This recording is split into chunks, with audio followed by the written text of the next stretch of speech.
Okay. So this is the final time actually I'm going to be reading Artemis Fowl like this. I will read to you in person on Monday.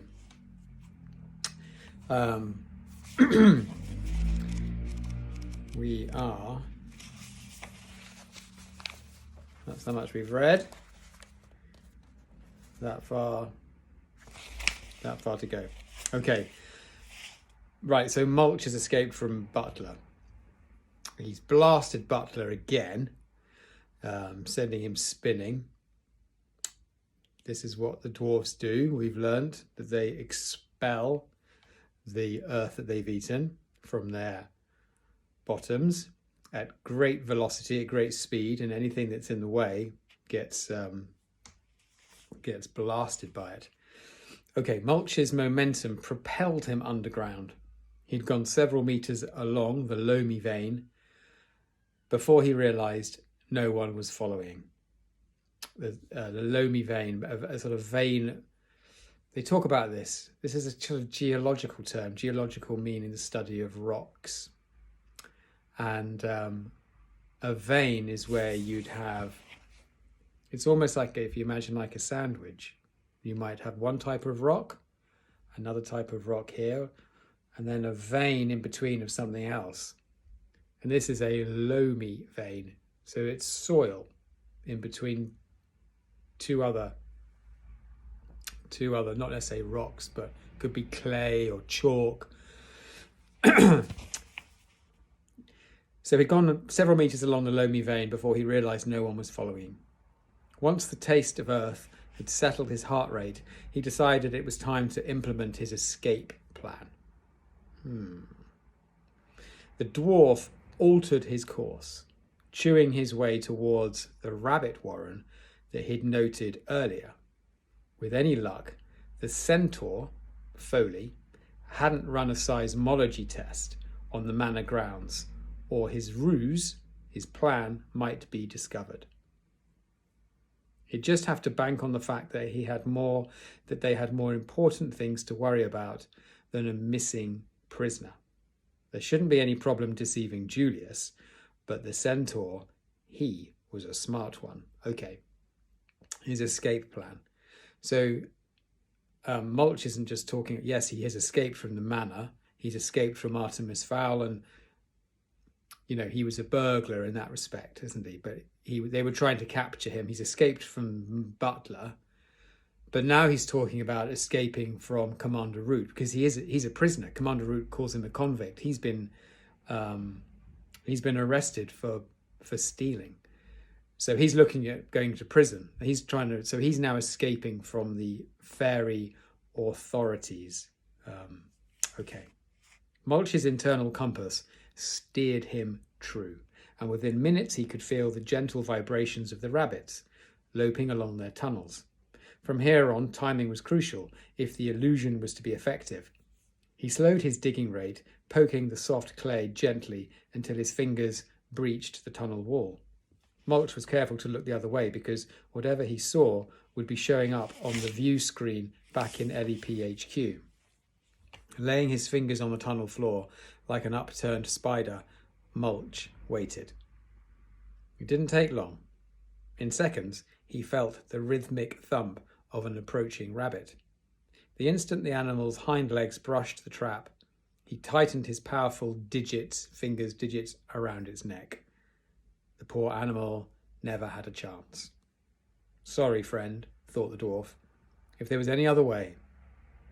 Pulling the rabbit's body through the hole, Mulch unhinged his jaw, rehinged, and began screaming, cave in, help, help. Now for the tricky bit. With one hand, he agitated the surrounding earth, bringing showers of it crumbling around his own head. And with the other hand, he popped the iris cam out of his left eye and slid it into the rabbits. Given the almost total darkness and the landfall confusion, it should be almost impossible to spot the switch. Julius, please help me. Mulch, what's happening? What's your status? What's my status? Thought the dwarf incredulously. Even in times of supposed crisis, the commander couldn't abandon his precious protocol. The dwarf dragged his final scream out, petering off to a gargling rattle. A bit melodramatic, perhaps, but Mulch never could resist theatrics. With a last regretful glance at the dying animal, he unhinged his jaw and finned off to the southeast. Freedom beckoned. So he's making the Julius and the centaur Foley believe that he's been buried in a cave-in. Sort of making me think, how can a dwarf that can tunnel so brilliantly and so effectively not survive a cave-in? It would just dig itself out. Anyway, feels like that's a bit of a plot hole. However, we'll let it go. Okay, so it looks like Mulch has escaped. Chapter 8, Troll. Chapter 8, Troll. Root leaned forward, roaring into the microphone. Mulch, what's happening? What's your status? Foley was tapping a keyboard furiously. We've lost audio. Motion too. Mulch, talk to me, damn it. I'm running a scan on his vitals. Whoa. What is it? Well, his heart's gone crazy. It's beating like a rabbit. A rabbit? No, wait, it's... What? Breathed the commander, terribly afraid that he already knew. Foley leaned back in his chair. It's stopped.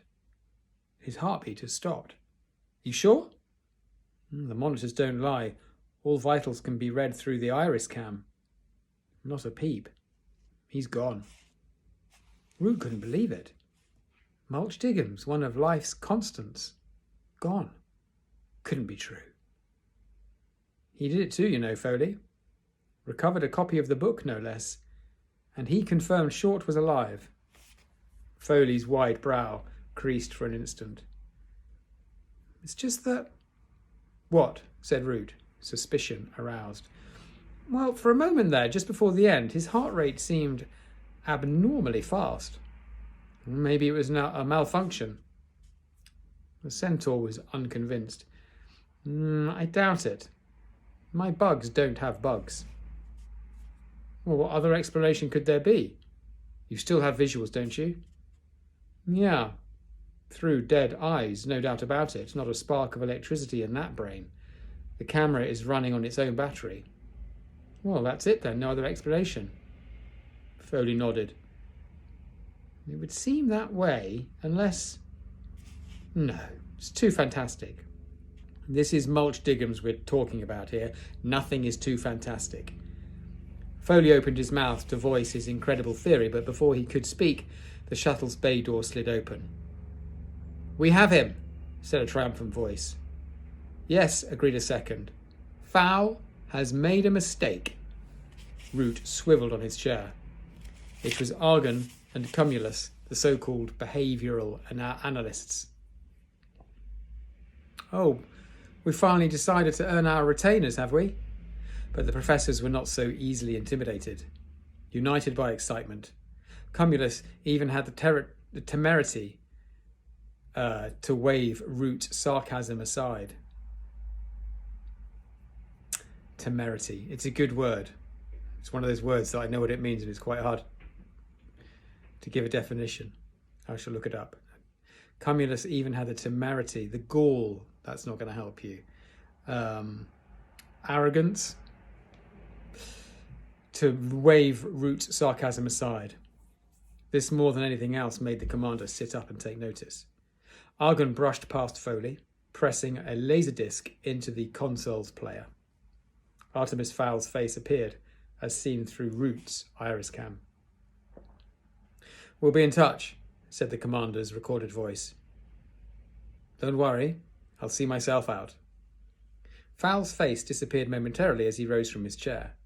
Root lifted his gaze in time for the next chilling statement. You do that, but remember this. None of your race has permission to enter here while I'm alive. Argan pressed the pause button triumphantly. There, you see? Root's complexion lost any final traces of pallor. There? There what? Well, what do I see? Cumulus tutted, as one would at a slow child. A mistake, in retrospect. The commander had him by the pointy beard in under a second.